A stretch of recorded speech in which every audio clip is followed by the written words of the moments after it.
అందరికీ మరణాత. కీర్తనాకారుడైనటువంటి దావీదు గారు 3వ కీర్తన 5వ వచనంలో యెహోవా నాకు ఆధారము అని తెలియజేస్తూ ఉన్నారు. మనం ఏ శ్రమలో ఉన్నా, ఏ చిక్కులో ఉన్నా, అనారోగ్యంలో ఉన్నా, బలహీనతలో ఉన్నా, కష్టములో ఉన్నా, ఒంటరిగా ఉన్నా, నిరాశ పడకుండా దేవా నీవే నాకు ఆధారము అని ఆయన సన్నిధిలో మోకాళ్ళుని ఆయన పాదములు పట్టుకుంటే నా ఎద్దుకు వచ్చి వారిని నేనెంత మాత్రమును త్రోసివేయను అని సెలవిచ్చినటువంటి దేవుడు మనకు ఆధారముగా ఉంటారు.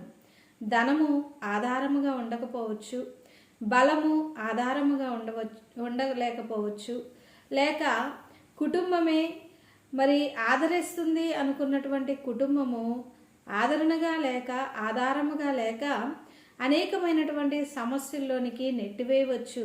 దేవుని పిల్లలారా, ఏ యొక్క బలము, ధనము, బంగారము, వెండి, ఆస్తి, ఉద్యోగము ఏ ఆధారము లేకపోయినా నిరాశ పడవద్దు. కానీ ప్రభు వైపు చూస్తే ప్రభువే మనకు ఆధారము.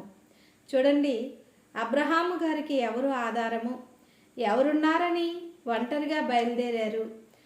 దేవాది దేవుడే సెలవిచ్చి ఉన్నారు, అబ్రామా నేను చూపించే దేశమునకు వెళ్ళు, నేను నిన్ను గొప్ప జనముగా చేస్తానని మరి అబ్రహాము గారికి తెలియజేసి ఉన్నప్పుడు అబ్రహాము గారే దేవుని వైపు చూసి దేవునిని ఆధారముగా చేసుకుని మరి ఎక్కడికి వెళ్ళవలనో తెలియకుండానే బయలుదేరినప్పుడు ఎంత కృప చూపించి, ఎంత వాత్సల్యతను చూపించి ప్రభు అన్ని విషయాలలో సహాయము చేసి ఒంటరిగా ఉన్నప్పుడు తోడుగా నిలిచి ప్రభు ఆశీర్వదించారు, జయమిచ్చారు. అటు విధముగానే ఏ ఆధారము లేకపోయినా వాగ్దానమును ఆధారము చేసుకుని, దేవుని యొక్క వాక్యమును ఆధారము చేసుకుని, దేవుని మాటను ఆధారము చేసుకుని, ఆయన నామమును ఆధారము చేసుకుని ఆయన పక్షముగా నిలబడితే ఆయనే మనకు ఆధారము. నీవే నా కోట, నా కొండ, నా ఆశ్రయదుర్గము, నేను నమ్ముకొనదగిన నా సహాయకుడు అని దావీదు మహారాజు గారు ఒక కీర్తనలో తెలియజేసి ఉన్నారు కదా.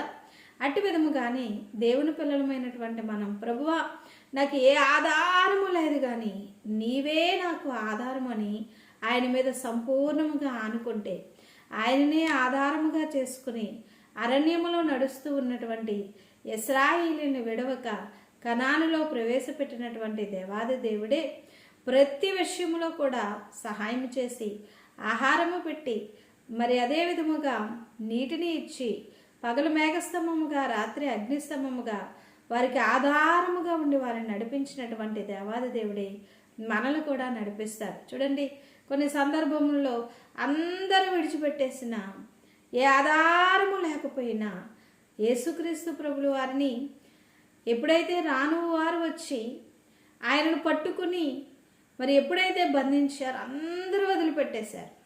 కానీ యేసుక్రీస్తు ప్రభులు వారికి తొదకు జయమే కలిగింది.